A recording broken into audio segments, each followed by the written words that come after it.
6 గ్యారంటీల పథకానికి దరఖాస్తు చేసుకునేందుకు ప్రతి ఇంటికి ప్రభుత్వమే ఉచితంగా సరఫరా చేస్తుందని, ప్రతి ఇంటికి ఒకటే దరఖాస్తు సమర్పించాలని జిల్లా కలెక్టర్ షేక్ యాస్మిన్ బాషా అన్నారు.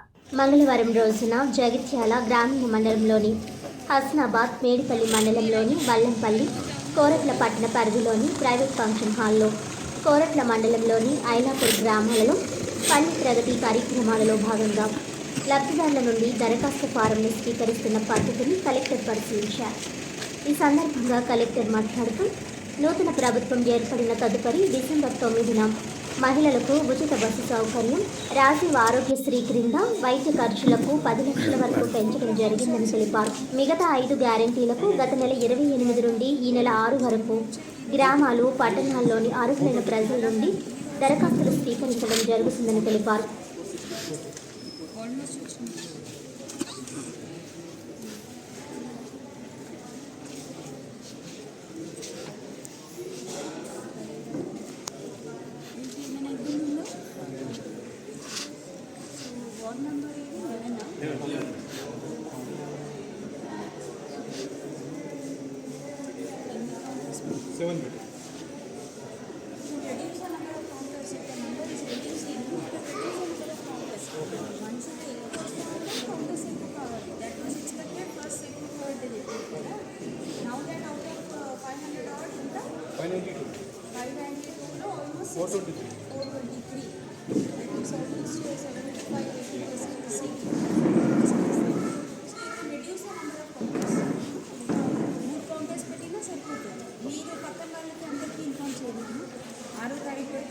అవకాశం ఉందని చెప్పండి.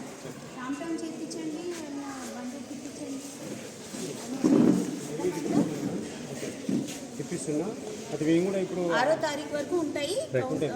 ఈ ప్రజాపాలనకి సంబంధించిన కౌంటర్స్ 6వ తారీఖు వరకు ఉంటాయి. కాబట్టి ఎవరైనా అర్హులు వాళ్ళు మిస్ అయినా 6వ తారీఖు వరకు వాళ్ళు జమ చేయగలరు అని పెట్టండి. అర్థమైందా?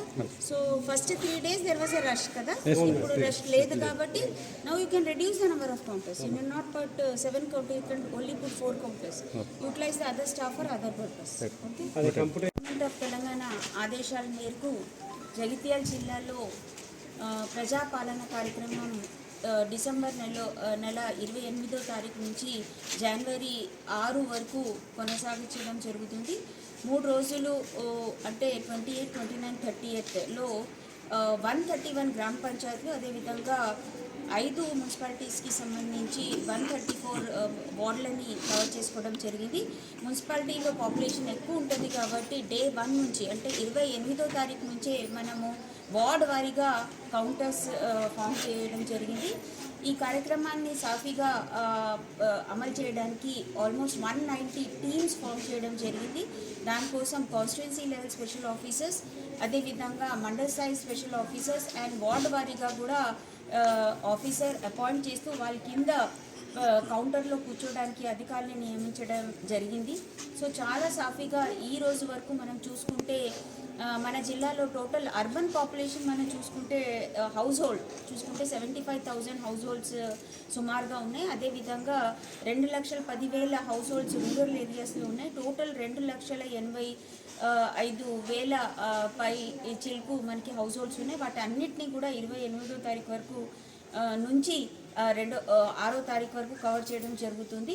సో ముందుగా చెప్పినట్టు ఆల్రెడీ 131 గ్రామాలు 30 తారీఖు వరకు కవర్ చేయడం జరిగింది. ఈ రోజు కూడా కార్యక్రమం ఎక్కడ కూడా ఇబ్బంది లేకుండా అన్ని వసతులు కల్పిస్తూ, ఫెసిలిటేషన్ కల్పిస్తూ గ్రామాల్లో అదేవిధంగా మున్సిపాలిటీల్లో ప్రతి వార్డులో ఈ కార్యక్రమం చేపట్ట జరిగింది. ముఖ్యంగా మనం చూసుకుంటే ఒకే అప్లికేషన్లో అమలు చేసే అభయహస్తం కింద అమలు చేసే 5 స్కీమ్లకి సంబంధించిన వివరాలు మనం సేకరించడం జరుగుతుంది. దాంతోపాటు రేషన్ కార్డులుకి సంబంధించి addition of units in the ration card కానివ్వండి, ఇతర సమస్యలు, భూమి సమస్యలు కొంతమంది రావడం జరుగుతుంది. సో వాటిలన్నిటిని కూడా స్పెషల్ కౌంటర్స్లో మనం తీసుకోవడం జరుగుతుంది. ఈ రోజు వరకు 30 తారీఖు వరకు ఉండే డీటెయిల్స్ ప్రకారం 1,30,500 అప్లికేషన్ మనం రిసీవ్ చేసుకోవడం జరిగింది.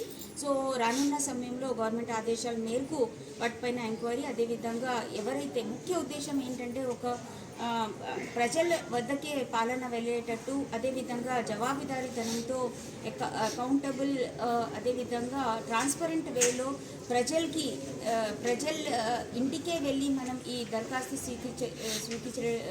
యాక్సెప్ట్ చేయడం జరుగుతుంది.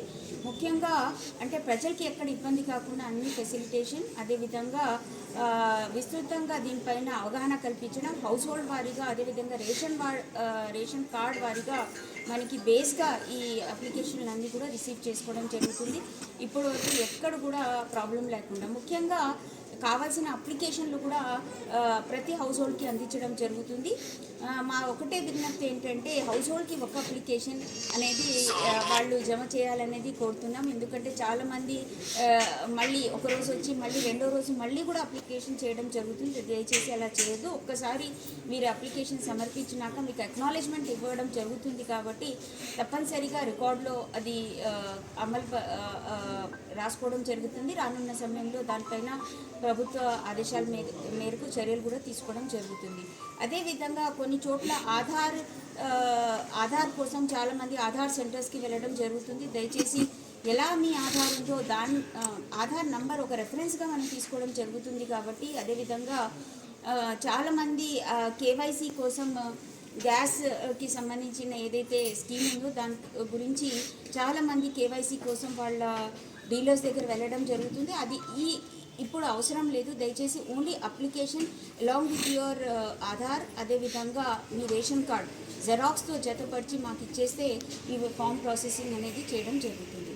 సో ఇది విస్తృతంగా ప్రెసెంట్ మీడియా మిత్రుల ద్వారా చెప్పాల్సిందిగా, అదేవిధంగా పబ్లిసైజ్ చేసే విధంగా మేము కోరుతున్నాం. Thank you. మేడం.